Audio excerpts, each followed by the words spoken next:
monsieur Alauzet. Il y a monsieur Thévenoud qui... Et puis, dernier intervenant, monsieur Cherki. Et vous répondez. Merci, Monsieur le Président. Monsieur le Directeur Général... Monsieur Wauquiez s'était inscrit, et puis apparemment...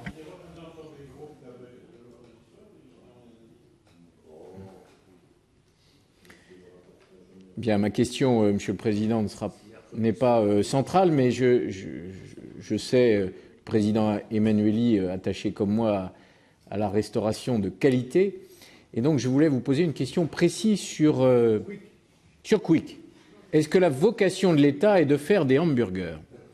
Je voudrais que vous rappeliez à la Commission des finances... non, mais si on gagne beaucoup d'argent sur la participation, pourquoi pas? Je voudrais que vous rappeliez à notre commission, enfin, en tout cas pour ceux qui restent présents à cette heure, les conditions d'acquisition par votre filiale Calium, je crois, Calium Investissement, de l'enseigne de restauration rapide Quick en 2007, je crois. Quelle est aujourd'hui la rentabilité et surtout quelle est la stratégie par rapport à cette grande enseigne de la restauration rapide? Voilà, c'est une question comme une autre, mais je crois que c'est important que les Français sachent que quand ils vont chez Quick, finalement, c'est de... Et quand ils vont chez les frères Blancs aussi. Et j'espère d'ailleurs, Monsieur le Président Emmanueli, que les frères Blancs vont appliquer la labellisation fait maison que nous avons votée à l'Assemblée nationale jeudi dernier. Ouais.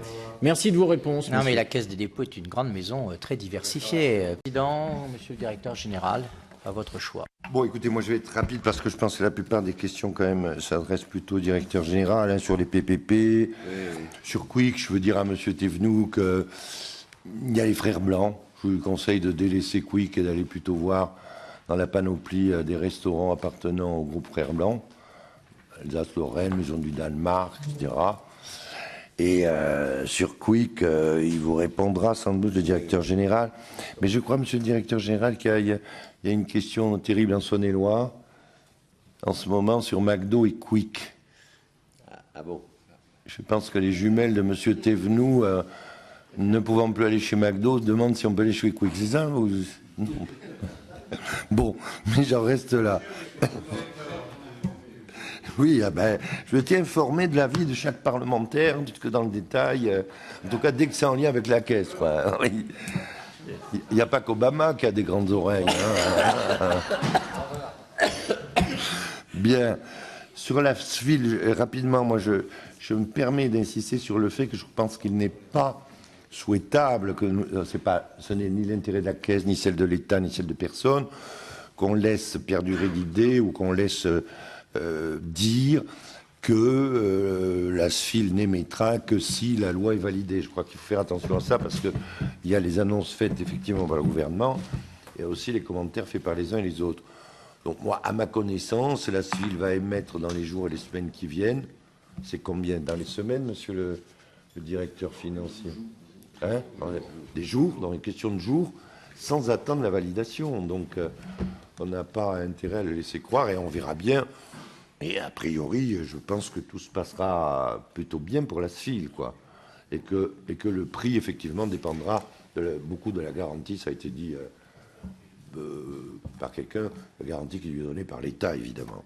Sur Bruxelles, monsieur le directeur général vous dira où on en est exactement. Hein. Sur les contreparties, moi je partage l'avis du rapporteur général. Il faut qu'il y ait des contreparties, il faut qu'il y ait la baisse du commissionnement. On nous parle d'un point, pourquoi pas un peu plus, hein?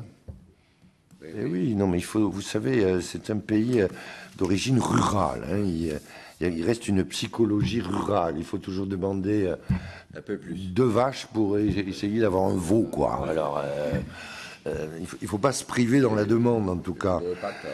Sur les comptes des compagnies,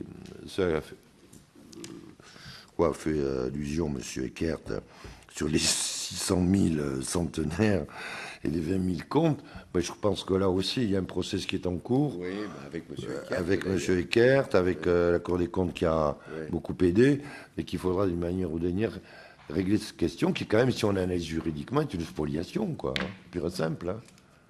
Bon, donc ça ne peut pas perdurer en droit dans l'état où c'est. Sur la rénovation thermique, j'ai bien entendu, mais alors là, j'avoue que je suis un peu perdu. Il y a des gens plus compétents que moi, monsieur le rapporteur général, parce que si j'ai bien compris, c'est une association de locataires, enfin, une copropriété qui veut faire de la rénovation, qui doit avoir droit au prêt thermique 1 000 € par logement T0 et qui ne trouve pas de banque en face d'elle. Bon, là, moi, je manquerai auprès du fonds d'épargne, parce que je ne vois pas pourquoi vous n'êtes pas dedans. C'est parce que le Trésor n'a pas voulu. Non, C'est parce que le Trésor ne l'a pas dit. Auparavant,